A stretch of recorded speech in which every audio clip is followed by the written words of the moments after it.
Hello అండి, నమస్తే. Welcome back to Ashita's kitchen. నేను మీ శైలజ. ఈరోజు మనం ఒక మంచి రైస్ రెసిపీని ప్రిపేర్ చేసుకుందామండి. చూస్తుంటే పులిహోర లాగా ఉంది కదా, కానీ పులిహోర కాదండి.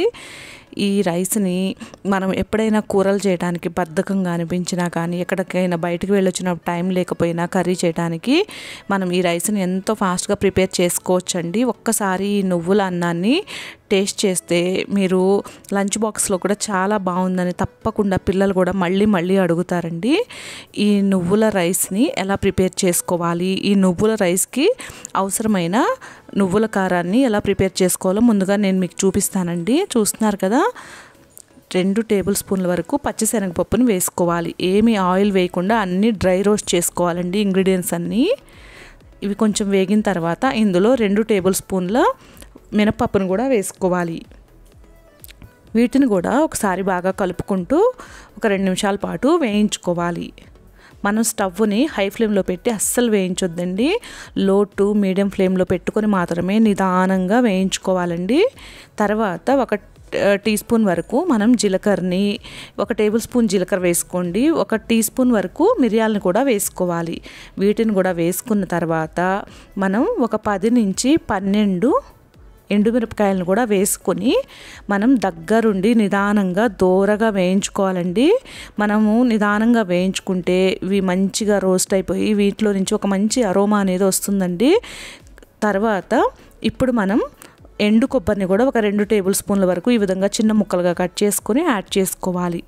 ఒక చిన్న ముక్కని చింతపండును కూడా వేసుకోవాలండి. చింతపండు వేయటం వలన అందులో పులుపు తగిలి రైస్ అనేది చాలా టేస్టీగా ఉంటుందండి. ఈ కారంలో చూస్తున్నారు కదా, ఇవన్నీ వేగిన తర్వాత మనం లాస్ట్లో నువ్వుల్ని కూడా ఒక 5 టేబుల్ స్పూన్ల వరకు నేను నువ్వుల్ని కూడా వేసుకున్నాను. ఈ నువ్వులు కూడా లాస్ట్లోనే వేసుకోవాలండి. ఎందుకంటే ఈ నువ్వులు అనేవి ఫాస్ట్గా ఫ్రై అయిపోతాయి కాబట్టి ముందు మనం అన్ని దినుసులు వేయించుకున్న తర్వాత మనం నిదానంగా లాస్ట్లో నువ్వులు కూడా వేసి అవి చిటపటమనేంత వరకు వేయించుకొని ఇంగువను కూడా ఒక టీ స్పూన్ వరకు వేసుకోవాలండి. తర్వాత మన రుచికి తగినంత సాల్ట్ని వేసుకొని స్టవ్ ఆఫ్ చేసి వేరొక ప్లేట్లోకి వేసేసుకొని వీటన్నిటిని మనం పూర్తిగా చల్లారనివ్వాలి. వీటిని పూర్తిగా చల్లారిన తర్వాత మనం చూస్తున్నారు కదా, ఇలా చల్లారిపోయిన వాటిని మనం మిక్సీలో పట్టుకోవాలండి.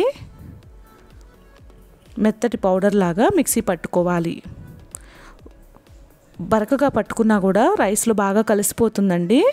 నేనైతే మరీ మెత్తగా కాదు, మరీ బరకగా కాకుండా ఈ విధంగా కోర్స్గా మిక్సీ పట్టుకున్నానండి. చూస్తున్నారు కదా, ఈ పౌడర్ అనేది మనం ప్రిపేర్ చేసుకొని ఎయిర్ టైట్ కంటైనర్లో పెట్టుకొని స్టోర్ చేసుకుంటే మనం ఎప్పుడు కావాలంటే అప్పుడు దీన్ని వాడుకోవచ్చండి. ఇది ఉప్మాలో కూడా వేసుకోవచ్చు ఈ నువ్వుల కారం అనేది. ఇంకా పిల్లలు వేడి అన్నంలో నెయ్యి వేసుకొని తినడానికి కూడా చాలా ఇష్టంగా తింటారండి. చూస్తున్నారు కదా, ఇలా ఎయిర్ టైట్ కంటైనర్లో రెడీగా పెట్టుకుంటే ఎప్పుడు కావాలంటే అప్పుడు 5 నిమిషాల్లో మనం ఈ నువ్వుల అన్నాన్ని ప్రిపేర్ చేసుకోవచ్చండి.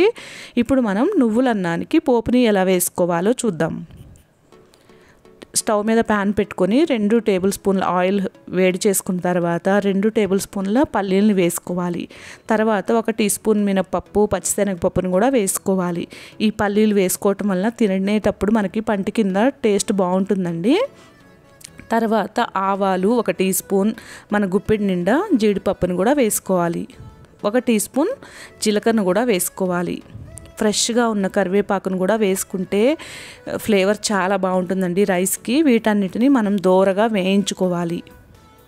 ఇవి వేగిన తర్వాత మనం ముందుగా బాయిల్ చేసుకొని పక్కన ఉంచుకున్న రైస్ను కూడా ఒక బౌల్ తీసుకొని నేను యాడ్ చేసుకుంటున్నానండి. ఒకవేళ మనం అప్పటికప్పుడు బాయిల్ చేసుకునే రైస్ లేకపోయినా మార్నింగ్ మనకి మిగిలి ఉన్న రైస్తో కూడా మనం ఈ రైస్ని ప్రిపేర్ చేసుకోవచ్చండి, నువ్వుల రైస్ని. చూసారా, ఈ రైస్ కూడా యాడ్ చేసిన తర్వాత నువ్వుల కారాన్ని నేను ఒక 4 టేబుల్ స్పూన్ల వరకు యాడ్ చేసుకుంటున్నానండి. మీరు తీసుకునే క్వాంటిటీని బట్టి కారం అనేది ఎక్కువ తక్కువ అనేది అడ్జస్ట్ చేసుకోవచ్చు.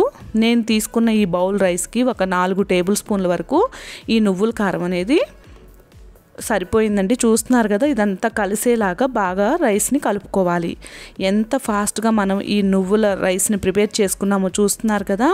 ఇది లంచ్ బాక్స్లోకి చాలా ఇష్టంగా తింటారండి. మనకి కూరలు ఏమన్నా చేయడానికి బద్ధకంగా అనిపించినప్పుడు కానీ, లేదా ఏదైనా జర్నీస్కి వెళ్ళేటప్పుడు కూడా ఇలా ప్రిపేర్ చేసుకొని తీసుకెళ్తే మనకి చాలా టేస్టీగా ఉంటుందండి.